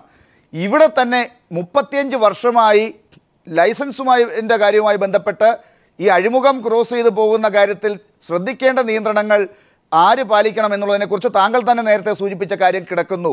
അത് ഞാൻ ആരെയും കുറ്റപ്പെടുത്തുന്നില്ല എന്ന് പറഞ്ഞുകൊണ്ട് കൊച്ചി നഗരസഭയെ പോലും അങ്ങ് കുറ്റപ്പെടുത്തിയിട്ടുണ്ട് എന്നാണ് ഞാൻ മനസ്സിലാക്കുന്നത്. ആ ബോട്ടിൽ ഉണ്ടായിരുന്ന ലൈഫ് ബോയുമായി ബന്ധപ്പെട്ട് തുരുമ്പെടുത്ത ലൈഫ് ബോയ് എന്നാണ് തോന്നുന്നത് അതിൻ്റെ പേര്, അത്തരം കാര്യങ്ങളാണ് ആ ബോട്ടിൽ ഉണ്ടായിരുന്നത്. ലൈഫ് ജാക്കറ്റ് അല്ല എന്നാണ് ഞാൻ മനസ്സിലാക്കുന്നത്, ലൈഫ് ബോയ്. അത് അങ്ങേക്ക് ചിലപ്പോൾ തിരുത്താൻ സാധിക്കും. ശ്രീ വേണുഗോപാൽ, ഇത്തരം കാര്യങ്ങളിൽ ബേസിക്കായ ചില കാര്യങ്ങൾ നഗരസഭ പോലും കോൺട്രാക്റ്റ് കൊടുക്കുമ്പോൾ, ഈ ബോട്ടുകൾക്ക് കോൺട്രാക്റ്റ് കൊടുക്കുമ്പോൾ ശ്രദ്ധിക്കേണ്ട കാര്യങ്ങളിൽ പോലും ആ കാര്യങ്ങൾ വന്നിട്ടില്ല എന്നത് കൂടി അന്വേഷണ പരിധിയിൽ വരണ്ടേ ശ്രീ വേണുഗോപാൽ? തീർച്ചയായിട്ടും വരണം എന്നുള്ളത് തന്നെയാണ് ഞാൻ പറയുന്നത്. കാരണം ഇത്തരം ദുരന്തങ്ങൾ ഉണ്ടാകുമ്പോൾ നമ്മൾ ഇത്തരം കാര്യങ്ങളൊക്കെ അന്വേഷണത്തിന് വിധേയമാക്കേണ്ടത് ഒരാവശ്യം. എനിക്ക് ഇവിടെ ഒരു തിരുത്തൽ നടത്താനുണ്ട്. ബഹുമാനപ്പെട്ട 2-3 ഉദ്യോഗസ്ഥന്മാരും ജസ്റ്റിസുമാരും ഒക്കെ സംസാരിച്ചത് ഞാൻ കേട്ടു. ഡോക്ടർ താര തന്നെ പറയുന്നത് ഇതിന് ലൈസൻസ് കൊടുക്കേണ്ടത് ആരാണെന്നുള്ളതിനെ കുറിച്ചിട്ട് പോലും ഡോക്ടർ താര പറഞ്ഞത് തെറ്റാണ്. ഈ ജലഗതാഗതത്തിന് ലൈസൻസ് കൊടുക്കേണ്ടത് പഞ്ചായത്തോ മുനിസിപ്പാലിറ്റിയോ കോർപ്പറേഷനോ അല്ല. ഇത് കൺസേൺഡ് ജലഗതാഗതം കൺട്രോൾ ചെയ്യുന്ന ഏരിയയിലെ വാട്ടർ അതോറിറ്റിയാണ് കൊടുക്കേണ്ടത്. ഇപ്പൊ കൊച്ചിൻ പോർട്ടിന്റെ ഏരിയയിൽപ്പെട്ട സ്ഥലങ്ങളാണ് ഇത് മുഴുവൻ. ഈ ഏരിയയിൽ സേഫ്റ്റി കമ്മീഷണർ ഉണ്ടെങ്കിലും ശരി ഇല്ലെങ്കിലും ശരി, കേരളത്തിലെ സേഫ്റ്റി കമ്മീഷണർ വന്നാൽ മാത്രം ഇതിനെല്ലാം പരിഹാരം ഉണ്ടാകുമെന്നുള്ള തോന്നലൊന്നും എനിക്കില്ല. മറിച്ച് കൊച്ചിൻ പോർട്ടിന്റെ ഉദ്യോഗസ്ഥന്മാർക്ക് ഇതിനുള്ള കംപ്ലീറ്റ് അധികാരമുണ്ട്. ആ അധികാരം ഉപയോഗിക്കാതിരുന്ന ഉദ്യോഗസ്ഥന്മാർ ആരാണെന്ന് കൂടി അന്വേഷണത്തിന് വിധേയമാക്കണം. കാരണം കുറെ ഉദ്യോഗസ്ഥന്മാരെ ശമ്പളം മേടിച്ച് ഇരുന്നാൽ മതിയോ? ആ ഉദ്യോഗസ്ഥൻ ആരാണ് ഇതിന്റെ സേഫ്റ്റി ഇത് കൊടുക്കേണ്ടത്? ശ്രീ വേണുഗോപാൽ, അവിടെ ഞാൻ ഒന്ന് ഇടപെട്ട് ചോദിച്ചോട്ടെ. ഈ കൊച്ചിൻ കോർപ്പറേഷന്റെ നിയന്ത്രണത്തിലുള്ള ബോട്ടാണ്, ഈ കോർപ്പറേഷനാണ് ഈ ബോട്ട് കോൺട്രാക്റ്റിന് എടുത്തിരിക്കുന്നത്. ഇവിടെ വൈപ്പിനിലേക്ക് പോകാനും ഫോർട്ട് കൊച്ചിയിലേക്ക് ആളുകളെ കൊണ്ടുവരാനും ഈ വർഷ എന്ന് പേരുള്ള ഈ ബോട്ട് 35 വർഷം പഴക്കമുള്ളതാണെന്ന് അറിഞ്ഞിട്ടും അതിനകത്ത് ലൈസൻസ് കൊടുത്തത് ആര് എന്നതാണ് ചോദ്യം. അതിന് നഗരസഭയ്ക്കുള്ള ആ റോൾ ഉദ്യോഗസ്ഥരിലേക്ക് പോകുമ്പോൾ അതിന് മുമ്പ് പറയേണ്ട ഒരു കാര്യം നഗരസഭ തന്നെയാണല്ലോ.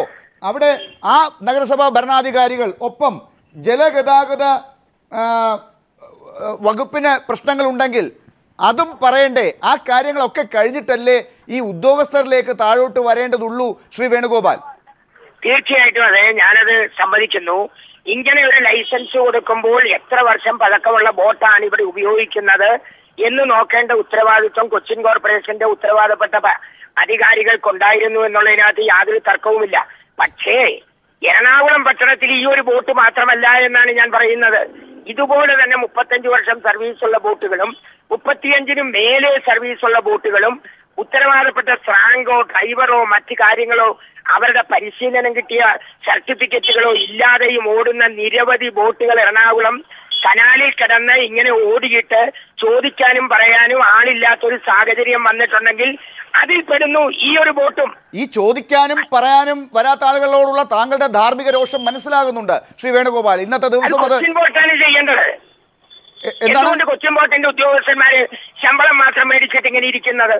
ഉദ്യോഗസ്ഥന്മാരെ അവര് ഇതിനകത്ത് കക്ഷികളാണ്. റൈറ്റ്. ശ്രീ ജോൺ ഫെർണാണ്ടസ്, കൊച്ചിൻ പോർട്ടിനോട് ഉള്ള അമർഷം ശ്രീ എൻ വേണുഗോപാൽ പറയുന്നത് അത് മാത്രമാണോ താങ്കൾ നേരത്തെ ഈ അനുമതിയുമായി ബന്ധപ്പെട്ട് സൂചിപ്പിച്ച കാര്യങ്ങളിൽ വരുന്നത്? അവരെ മാത്രമാണോ കുറ്റപ്പെടുത്തേണ്ടത് ഈ ഘട്ടത്തിൽ? ഫോർട്ട് കൊച്ചിയിലെ ദുരന്തവുമായി ബന്ധപ്പെട്ട് ഒരു കാര്യം മനസ്സിലാക്കേണ്ടത്, ഒന്ന് അഴിമുഖം മുറിച്ചു കടക്കുന്ന ബോട്ട് സർവീസാണിത്.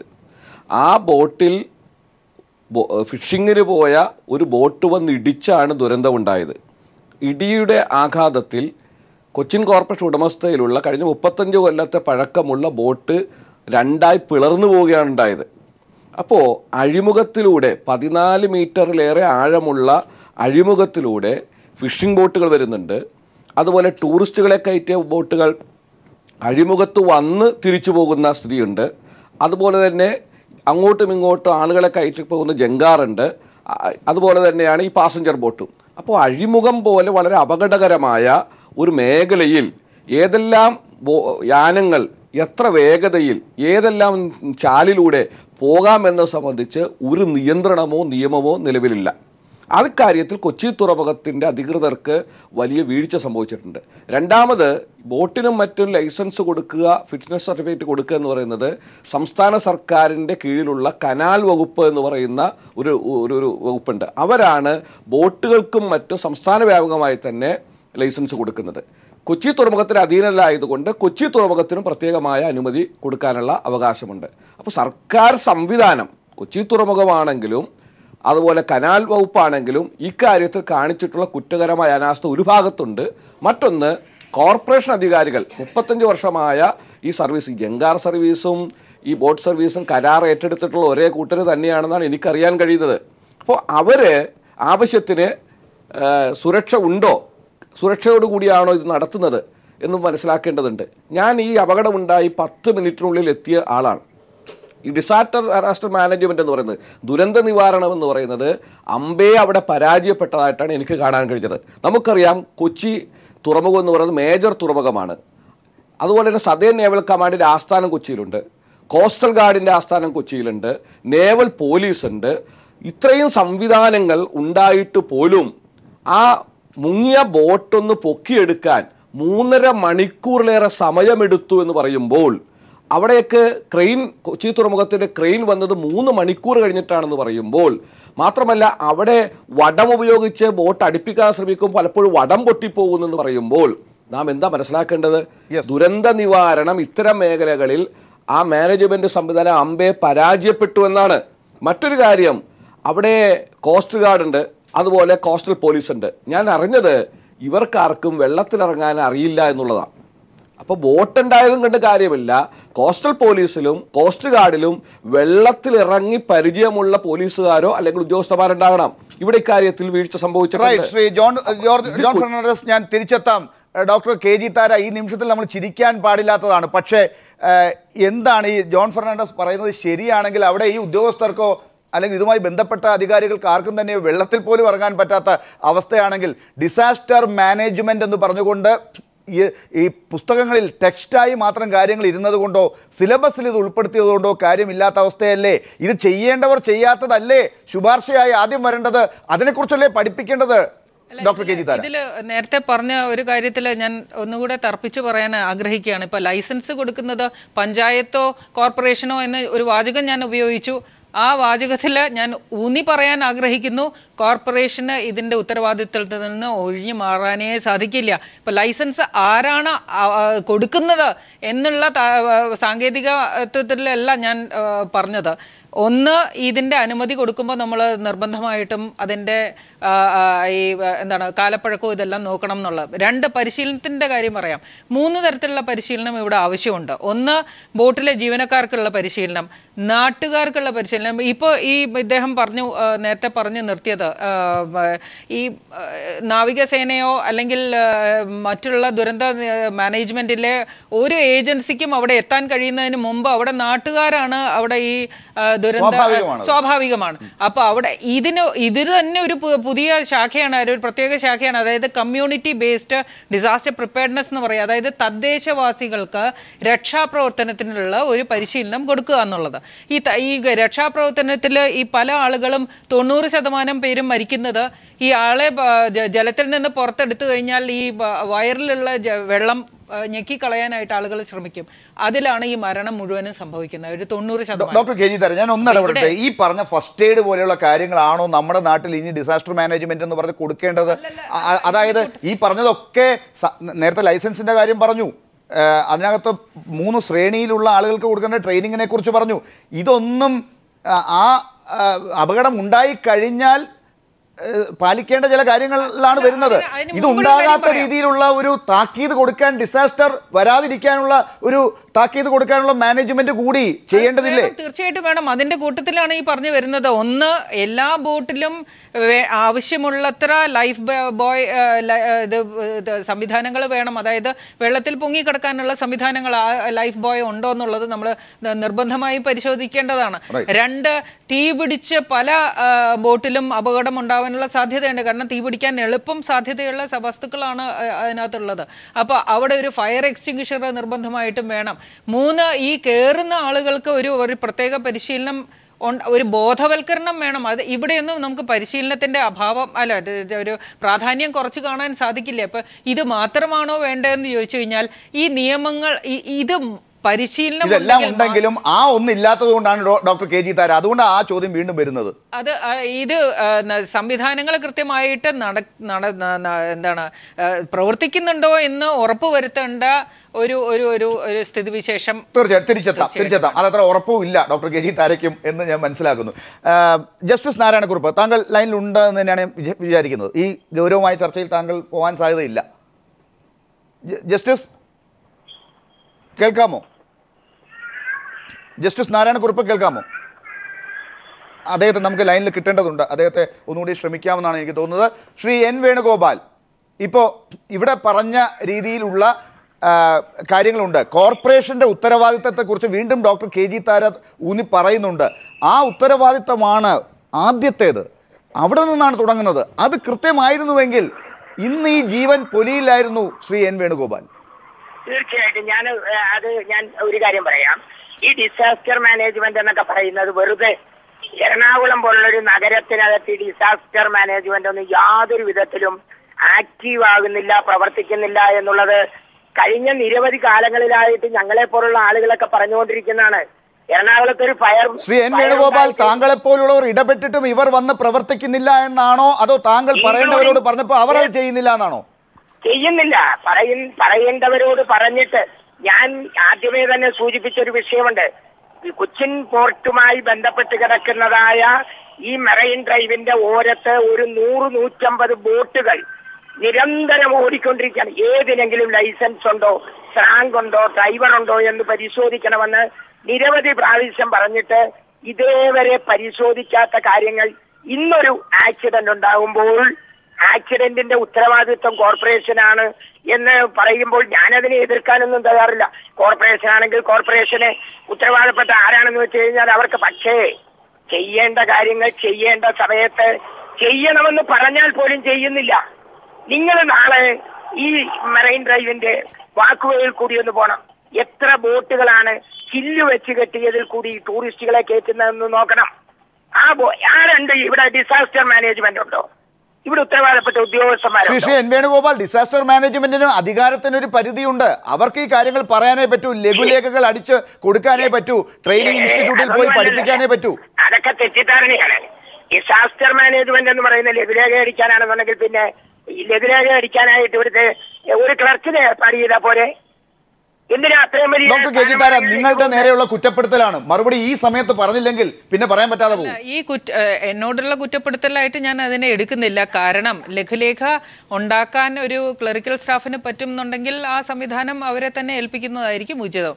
ഇതിന് നമ്മൾ കാണേണ്ട ഒരു കാര്യം, ഈ ഇൻസ്റ്റിറ്റ്യൂട്ടോ അല്ലെങ്കിൽ പരിശീലന വിഭാഗമോ ചെയ്യേണ്ട ജോലി എന്ന് പറയുന്നത് പരിശീലനം കൊടുക്കുക എന്നുള്ള. നിയമം നടപ്പിലാക്കാനുള്ള ഉത്തരവാദിത്വം ഈ ഇൻസ്റ്റിറ്റ്യൂട്ടിനോ പരിശീലന വിഭാഗത്തിനോ അല്ല. 2, ഈ പരിശീലന വിഭാഗത്തിന് പരിമിതി ഉണ്ടെന്ന് താങ്കൾ തന്നെ സംസാരത്തിൽ പറഞ്ഞു. ഈ പരിശീലനം കൊടുക്കേണ്ടത് എപ്പോഴാണ്? ദുരന്തത്തിന് മുൻപാണ്. ഞാൻ അതിലേക്കാണ് വരുന്നത്. കെ ജി താര വരാം. ശ്രീ എൻ വേണുഗോപാൽ, അതായത് ഡോക്ടർ കെ ജി താര ഇപ്പോൾ അല്ലെങ്കിൽ അവരുടെ ഡിപ്പാർട്ട്മെന്റ്, ഡിസാസ്റ്റർ മാനേജ്മെന്റ് അതോറിറ്റി ഒക്കെ വേണ്ട കാര്യങ്ങൾ ചെയ്തു എന്ന് കരുതുക. ഇന്ന് വന്ന് ഇടിച്ച ബോട്ട്, ആ വള്ളം യന്ത്ര ബോട്ട് വന്ന് ഇതിൽ ഇടിക്കാതിരിക്കുമായിരുന്നോ? ട്രെയിനിങ് കൊടുത്തിരിക്കുന്നത് അതിനകത്തുള്ളവർക്കാണ്. പ്രശ്നമുണ്ടായാൽ എന്ത് ചെയ്യണം എന്നുള്ളതിനെ കുറിച്ചാണ്. ആ പ്രശ്നം അവിടെ ഉണ്ടാകുമായിരുന്നു. ഈ ബോട്ട് രണ്ടായി മുറിയുകയും ചെയ്യുമായിരുന്നു. ഈ ഡിസാസ്റ്റർ മാനേജ്മെന്റ് ചെയ്യേണ്ടത് ചെയ്തിരുന്നു എങ്കിലും ശ്രീ വേണുഗോപാൽ, ഞാൻ ഏതെങ്കിലും ഒരു ഏജൻസിയെയോ അല്ലെങ്കിൽ വ്യക്തിയെയോ അല്ലെങ്കിൽ ഡോക്ടർ താരയെ പോലുള്ള ഉയർന്ന ആളുകൾക്കോ ഞാൻ കുറ്റം പറയുന്ന ഒരിതല്ല. പക്ഷെ നമ്മൾ ചെയ്യേണ്ടതായ പല കാര്യങ്ങളും ചെയ്യാതിരിക്കുന്നത്. ഇപ്പൊ ഇത് തന്നെ കൊച്ചിൻ കോർപ്പറേഷൻ കഴിഞ്ഞ 35 വർഷമായിട്ട് ഓടിച്ചുകൊണ്ടിരിക്കുന്നത് ടെൻഡർ ചെയ്തിട്ട് കോൺട്രാക്ട് കൊടുക്കുകയും കൊച്ചിൻ കോർപ്പറേഷന്റെ വർക്കേഴ്സോ കൊച്ചിൻ കോർപ്പറേഷന്റെ സ്റ്റാഫോ അല്ല ഇത് ഓടിക്കുന്നത്. ഇതൊക്കെ കോൺട്രാക്ടർമാരുടെ സ്റ്റാഫ് ഓടിക്കും. പക്ഷേ ആ കോൺട്രാക്ടർമാർക്ക് കൈമാറിക്കൊടുത്തതായ ബോട്ട് ഫിറ്റ്നസ് ഉള്ളതാണോ അല്ലെങ്കിൽ ഫിറ്റ് ആണോ, അതിനകത്ത് ഓടുന്ന ഡ്രൈവർമാർക്ക് ഡ്രൈവിംഗ് ലൈസൻസ് ഉണ്ടോ, ഫ്രാങ്കിനുണ്ടോ, ഇതൊക്കെ പരിശോധിക്കേണ്ടത് കൊച്ചിൻ കോർപ്പറേഷന്റെ ഉത്തരവാദിത്വം തന്നെയായിരുന്നു. അവിടെ ഒരു വീഴ്ചയുണ്ട് എന്ന് ഞാൻ അംഗീകരിക്കുന്നു. വളരെ പ്രധാനപ്പെട്ട കാര്യമാണ് ശ്രീ എൻ വേണുഗോപാൽ. ആ കൊച്ചിൻ കോർപ്പറേഷന്റെ മേൽ ഈ ഉത്തരവാദിത്തം ഉണ്ട് എന്ന് പറയുമ്പോൾ അവരുടെ മേൽ അങ്ങനെയാണെങ്കിൽ കൊലക്കുറ്റത്തിനുള്ള കേസല്ലേ എടുക്കേണ്ടത് ശ്രീ വേണുഗോപാൽ? കൊലക്കുറ്റത്തിന് കേസെടുക്കേണ്ട ഫിറ്റ്നസ് സർട്ടിഫിക്കറ്റ് കൊടുത്തിട്ടുള്ള ആളുകളോ ഫിറ്റ്നസ് സർട്ടിഫിക്കറ്റ് കൊടുക്കാത്ത ഈ ബോട്ട് ഓടിക്കാൻ വേണ്ടി അനുമതി കൊടുക്കുകയോ ചെയ്ത ഉത്തരവാദപ്പെട്ട പോർട്ടിന്റെ അധികാരികളുടെ മേലെ എടുക്കണം. റൈറ്റ്. ശ്രീ ജോൺ ഫെർണാണ്ടസ്, അതിനൊരു മറുപടി നമുക്ക് ഈ ഘട്ടത്തിൽ ആവശ്യമുണ്ട്. താങ്കൾക്ക് അതിനോട് എന്താണ് പ്രതികരിക്കാനുള്ളത്? ഈ ശ്രീ വേണുഗോപാൽ പറയുന്നതിനോട് കുറേ ഭാഗം ഞാൻ യോജിക്കുകയാണ്. പക്ഷെ ഒരു പ്രശ്നം എന്താണെന്ന് വെച്ചാൽ, നമുക്ക് കൊച്ചിയിൽ, ഞാൻ ഈ ബോട്ട് സ്ഥിരമായി മിക്കവാറും യാത്ര ചെയ്യുന്ന ഒരാൾ കൂടിയാണ്. അതുകൊണ്ട് തന്നെ എനിക്ക് പറയാൻ കഴിയും, ഈ ഒരു ചർച്ച ഈ പ്രശ്നത്തിൻ്റെ ഗൗരവത്തെ ഉൾക്കൊള്ളുന്നില്ല എന്ന് എനിക്ക് തോന്നുന്നു. ഞാൻ ആദ്യം പറഞ്ഞു, 100 കണക്കിന് ഫിഷിംഗ് ബോട്ടുകൾ വെളുപ്പിനെ കടലിലേക്ക് ഫിഷിങ്ങിന് പോകുന്നു. വൈകുന്നേരമോ അല്ലെങ്കിൽ നിശ്ചിത സമയത്തോ ഇതേ ഫിഷിംഗ് ബോട്ടുകൾ തിരിച്ച് ഒന്നല്ലെങ്കിൽ ഫിഷറീസ് ഹാർബറിലേക്കോ അല്ലെങ്കിൽ കാളമുക്ക് പോലെ അല്ലെങ്കിൽ മുരിക്കുംപാടം പോലുള്ള ഫിഷിംഗ് ഹാർബറുകളിലേക്കോ ചെല്ലുന്നു. അപ്പോൾ ഇതെല്ലാം പോകുന്നത്, ചില ബോട്ടുകൾ അമിത വേഗതയിൽ പോകുന്നുണ്ട്. അപ്പോൾ ഇതെല്ലാം പോകുന്നത് ഈ അഴിമുഖത്തൂടെയാണ്. അതിനിടയിലൂടെയാണ് അങ്ങോട്ടും ഇങ്ങോട്ടും ഈ ബോട്ട് ജനങ്ങളുമായി കയറ്റി യാത്ര ചെയ്യുന്നത്. ഇത് കൂടാതെയാണ് ഇവിടെ നേരത്തെ വേണുജി പറഞ്ഞ പോലെ 100 ചില്ലാനം വരത്തോളം വരുന്ന ടൂറിസ്റ്റ് ബോട്ടുകൾ, ഉത്തരേന്ത്യയിൽ നിന്ന് മറ്റും വരുന്ന ടൂറിസ്റ്റുകളെ കയറ്റി അവർ അഴിമുഖത്ത് വന്ന് കൊച്ചിയിലും മട്ടാഞ്ചേരിയിലും പോയി കാഴ്ചകൾ കാണുന്നവർ അഴിമുഖം ചുറ്റിയാണ് പോകുന്നത്. പലപ്പോഴും ക്ലബ്ബുകൾ, വിവിധ സ്ഥാപനങ്ങൾ അവരുടെ പാർട്ടികളും മറ്റും ഈ ബോട്ടുകൾ വെച്ച് നടത്തുന്നതും നമുക്ക് കാണാൻ കഴിയും. ആ വലിയ സംഗീത പരിപാടികളോടുകൂടി ഭക്ഷണത്തോടുകൂടി ഇത്തരം ബോട്ടുകളിൽ അവരുടെ കൂട്ടായ്മകൾ, യോഗങ്ങളെല്ലാം നടക്കുന്നത് നമുക്ക് കാണാൻ കഴിയും. അത്തരമൊരു ബോട്ടാണ്, അല്ലെങ്കിൽ അത്തരത്തിലുള്ള ടൂറിസ്റ്റുകളുമായൊക്കെ ഉണ്ടായൊരു ബോട്ടാണ് ഇത്തരം ഒരു ദുരന്തം സംഭവിച്ചിരുന്നെങ്കിലോ. അപ്പം അത് ഉണ്ടാകാതിരിക്കണമെങ്കിൽ കൊച്ചി തുറമുഖം, പോലീസ്, കോസ്റ്റൽ ഗാർഡ്, നാവികസേന, കൊച്ചിൻ കോർപ്പറേഷൻ തുടങ്ങിയിട്ടുള്ള ഏജൻസികൾ ഒരുമിച്ചിരുന്നു കൊണ്ട് ഏതേതെല്ലാം സമയങ്ങളിൽ ഏതേതെല്ലാം വേഗതയിൽ ഇത് പോകാൻ കഴിയും, അങ്ങനെ അതിനെല്ലാം കർക്കശമായ നിയന്ത്രണം കൊണ്ടുവരികയും ആ നിയന്ത്രണം പാലിക്കാൻ പ്രത്യേകമായ സംവിധാനം പോലീസിൻ്റെയും കോസ്റ്റ് ഗാർഡിൻ്റെയും എല്ലാം പ്രത്യേകമായ തുറമുഖത്തിന്റെ തീർച്ചയായിട്ടും കൊച്ചിയിൽ വരാനിരിക്കുന്ന ദുരന്തത്തെ ഓർമ്മിപ്പിക്കുകയായിരുന്നു ശ്രീ ജോൺ ഫെർണാണ്ടസ്. ആ ചർച്ച വന്നില്ല എന്ന അദ്ദേഹത്തിന്റെ കുറ്റപ്പെടുത്തൽ അംഗീകരിക്കുന്നു. കാരണം അതിന് മുമ്പ് തന്നെ നമുക്ക് കണ്ടെത്തേണ്ട ചില മേഖലകളിലേക്ക് പോകാൻ സമയം ഒരുപാട് എടുത്തത് കൊണ്ടാണ്. ശ്രീ എൻ വേണുഗോപാൽ, നമ്മൾ ഇന്നത്തെ ദുരന്തം അവിടെ നിൽക്കുമ്പോൾ തന്നെ ഈ ചർച്ചയുടെ അവസാന ഘട്ടത്തിൽ കൊച്ചി എടുക്കേണ്ട തയ്യാറെടുപ്പുകളെ കുറിച്ച് ഒന്നുകൂടി നമുക്ക് മുൻകരുതലിനെ കുറിച്ച് ഒന്നുകൂടി പറയേണ്ടതുണ്ട്. ഈ പറഞ്ഞ അർത്ഥത്തിൽ നിയമപരമായ നടപടികൾ കൊടുത്തുകൊണ്ട് ഇതിൽ കുറ്റവാളികളായവരെ കണ്ടെത്തി അതിലേക്ക് ശിക്ഷ വാങ്ങിക്കൊടുത്തുകൊണ്ടുള്ളൊരു മാതൃക വേണം. അതൊന്നാമത്. രണ്ടാമത്, കൊച്ചിയിൽ നമ്മൾ എന്ത് ചെയ്യണം എന്നുള്ളതിനെക്കുറിച്ച് അവിടുത്തെ ജില്ലാ ഭരണാധികാരികളും ടൂറിസവുമായി ബന്ധപ്പെട്ട ആളുകളും ഒക്കെ, ഇപ്പോൾ ശ്രീ ജോൺ ഫെർണാണ്ടസും ഡോക്ടർ കെ ജി താര ഇടയ്ക്ക് ബ്രേക്കിലും ഒക്കെ പറയുകയായിരുന്നു ആ കാര്യത്തെക്കുറിച്ച്. അവിടെ ശ്രദ്ധ ചെലുത്താൻ നഗരസഭ ഈ കാര്യത്തിൽ പെടുത്തേണ്ടവരെ പെടുത്തിക്കൊണ്ട് തന്നെ മുന്നോട്ട് പോകേണ്ടതില്ലേ? തീർച്ചയായിട്ടും ഉണ്ടാകേണ്ടതാണ്. കാരണം എന്താ വെച്ച് കഴിഞ്ഞാൽ അലംഭാവം ഉണ്ടായിട്ടുള്ളത് ഏത് ഭാഗത്ത് നിന്നാണ് എന്നുള്ളതിനെ കുറിച്ച് വ്യക്തമായ ഒരു ധാരണ നമുക്കുണ്ടാകണം. അങ്ങനെ ഉണ്ടായിരിക്കുന്ന അലംഭാവം ഇല്ലാതാക്കാൻ ഇപ്പൊ ജോൺ ഫെർണാണ്ടസ് പറഞ്ഞത് കൺക്ലൂഡ് ചെയ്തത് അതിന്റെ പൂർണ്ണതയിലേക്കാണ് കൊണ്ടുവന്നത്. ജോൺ ഫെർണാണ്ടസ് പറഞ്ഞത് ഇതിന്റെ അലംഭാവം എവിടെ നിന്നാണോ ഉണ്ടാകുന്ന അലംഭാവങ്ങളെ കുറിച്ചിട്ട് അത് കുറ്റകരമായ അനാസ്ഥയാണ്. കാരണം വെറുതെ നിസ്സാരമായ അലംഭാവം എന്ന് പറയാൻ ഒക്കില്ല. കാരണം ഒരു 5-6 പേര് മരണപ്പെടുകയും ഒരു അഴിമുഖത്ത്, ഞാൻ ആലോചിക്കുന്ന ഈ അഴിമുഖത്ത് 10-18 മീറ്റർ താഴ്ചയുള്ള അഴിമുഖത്ത് ഒരു ബോട്ട് അപകടം ഉണ്ടായിട്ട് ഇത്രയും സംഭവിച്ചത് നമ്മളുടെയോ ആരുടെയോ ഒക്കെ ഭാഗ്യം കൊണ്ടിട്ടാണെന്ന് വേണം വെക്കാൻ. നമ്മുടെ എറണാകുളം പട്ടണം വാസ്തവത്തിൽ നിൽക്കുന്നത് വലിയ ദുരന്ത നിവാരണ ഒരു സേഫ്റ്റി മെഷർ ഉണ്ടാകേണ്ട. തീർച്ചയായിട്ടും സമയത്തിന്റെ പരിമിതി കൊണ്ട് മാത്രം ശ്രീ എൻ വേണുഗോപാൽ ഇടപെടുന്നു. എന്തായാലും ഇതൊരു ഐ ഓപ്പണർ ആണ് എന്നാണ് ശ്രീ എൻ വേണുഗോപാലും സമ്മതിക്കുന്നത്. ഡോക്ടർ കെ ജി താര, എന്താണ് ഈ ഘട്ടത്തിൽ താങ്കൾ പറയുക? ഒരുപാട് പ്രപ്പോസലുകൾ നിങ്ങൾ തന്നെ കൊടുത്തത് പലയിടത്തായി കിടപ്പുണ്ടല്ലോ, അതൊക്കെ അവിടെ കിടക്കുമ്പോൾ ഇനി നിങ്ങൾക്ക് പറയാനുണ്ടോ? ഇനി ഒരുപാട് പറയാനുണ്ട്. നമ്മുടെ സർവീസ് കാലാവധി കഴിഞ്ഞും അതിന് മുമ്പും എല്ലാം പറഞ്ഞുകൊണ്ടേയിരിക്കണം. ഒന്നാമത്തെ കാര്യം, നമ്മൾ എത്ര ബോട്ടുകൾ ഇവിടെ നിലവിലുണ്ട് കേരളത്തിൽ എന്നുള്ളതിൻ്റെ ഒരു ലിസ്റ്റ് എടുക്കുക. അതിൽ എത്ര ജീവനക്കാരുണ്ട്, അവർ എത്ര പേര് പരിശീലനം ശ്രദ്ധിച്ചവരുണ്ടെന്നുള്ളതിൻ്റെ കണക്കെടുക്കുക. ഈ പരിശീലനം കിട്ടിയവർക്കും കിട്ടാത്തവർക്കും പരിശീലനം കൊടുക്കാൻ ദുരന്ത നിവാരണ ഇൻസ്റ്റിറ്റ്യൂട്ട്, മാരിടൈം ട്രെയിനിങ് ഇൻസ്റ്റിറ്റ്യൂട്ട് ആയിട്ട് ചേർന്ന് ഒരു പരിശീലനം കൊടുക്കാൻ ഞങ്ങൾ തയ്യാറാണ്. ഒന്നാമത്തെ കാര്യം. രണ്ടാമത്തെ കാര്യം, അതായത് ഈ ഉൾനാടൻ ഗതാഗതത്തിന് ഒരു ഏകീകൃത ഒരു റൂള് ഇതുവരെ നിയമം നടപ്പിലാക്കിയിട്ടില്ല. ഒരു റൂള് നടപ്പിലാക്കിയിട്ടില്ല. വിവിധ കമ്മീഷൻ റിപ്പോർട്ടുകൾ ഇത് പരാമർശിക്കുന്നുണ്ടെങ്കിലും ഇത് അതുകൂടി ശ്രദ്ധിക്കണമെന്നാണ്. ശ്രീ ജോൺ ഫെർണാണ്ടസ്, 10 സെക്കൻഡാണ് നമുക്ക് അവസാനിക്കുന്നത്. താങ്കൾ അതിനോട് യോജിച്ചുകൊണ്ട് ഈ ചർച്ച അവസാനിപ്പിക്കാൻ സാധിക്കുമോ? അല്ല, ഈ കൊച്ചി മെട്രോ പോലെ ഒരു വലിയ നഗരം, ആ നഗരത്തിലെ ജലഗതാഗത സംവിധാനം പ്രാകൃതമായ രീതിയിൽ തുടർന്നാൽ മതിയോ എന്നുള്ള ഗൗരവമായ ചോദ്യമുണ്ട്. അത് പോരാ, ആധുനികവൽക്കരിക്കേണ്ടതുണ്ട്. സമയത്തിന്റെ പ്രശ്നം കൊണ്ടാണ്, പക്ഷേ ആ പോയിന്റ് എടുത്തിരിക്കുന്നു. അതായത് കൊച്ചി, അതാണ് ഞാൻ തുടക്കത്തിലേ പറഞ്ഞത്, ലോക ഭൂപടത്തിൽ തന്നെ, ടൂറിസ്റ്റ് ഭൂപടത്തിലെ പ്രധാനപ്പെട്ട കേന്ദ്രം നമ്മുടെ കൊച്ചിയിൽ ഇങ്ങനെ സംഭവിച്ചിരിക്കുന്നു. അതിങ്ങനെ മതിയോ? നൂറ്റാണ്ടുകൾക്ക് മുമ്പുള്ള രീതിയിൽ കൊച്ചിയിലെ ജലഗതാഗതവും ടൂറിസവും മുന്നോട്ട് പോയാൽ മതിയോ? അതിനുവേണ്ടി നമുക്കിപ്പോൾ പോയ ജീവനുകൾ എങ്കിലും നമ്മുടെ കണ്ണ് തുറപ്പിക്കുമോ? വളരെ നന്ദി. ഈ ചർച്ചയിൽ പങ്കെടുത്തതിന് justice Narayana Kurup, captain PKR Nair, doctor KG Thara, Shri John Fernandez, Shri N Venugopal.